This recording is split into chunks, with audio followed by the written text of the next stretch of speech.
আজকে আমি বানিয়েছি দই পটল। দই পটল বানানো খুব সোজা। পটলগুলো গোটা গোটাই রাখতে হবে, একটু একটু ছিলকা শুদ্ধ মানে গাটা একটু করে নিতে হবে।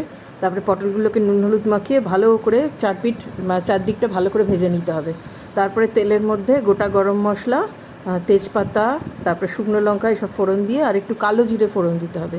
দিয়ে ফোড়নটা যখন ভাজা ভাজা গন্ধ ছাড়বে তখন ওটার মধ্যে খানিকটা দইকে আগে থেকে ফেটিয়ে নিয়ে রাখতে হবে, দিয়ে দইটা দিতে হবে।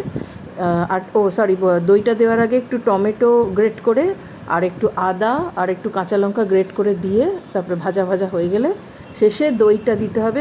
দইটা ভালো করে ফেটিয়ে নিয়ে দিতে হবে। আর দইটা দেওয়ার পরে সমানে নেড়ে যেতে হবে, কারণ দইটা যদি না নাড়া যায় তাহলে দইটা তেলে পড়াবার পরেই দইটা কেটে যায়, তো কেটে গেলে খেতে ভালো হবে না, ছানা কাটা হয়ে যাবে। ওই জন্য দইটা দেওয়ার পরে সমানে লাগাতার নাড়তে হবে। আর তারপরে যখন পুরো গ্রেভিটা তৈরি হয়ে যাবে তখন নুন, চিনি, হলুদ এই সমস্ত দিয়ে তারপরে গ্রেভিটা তৈরি হয়ে গেলে পটলগুলো তার মধ্যে দিয়ে একটু জল দিয়ে ঢাকা দিয়ে দিতে হবে। ঢাকা এই জন্য দিতে হবে কারণ পটলগুলো গোটা আছে, পটলগুলো সেদ্ধ হতে হবে।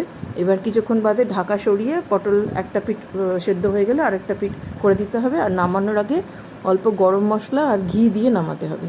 এইভাবেই তৈরি দই পটল।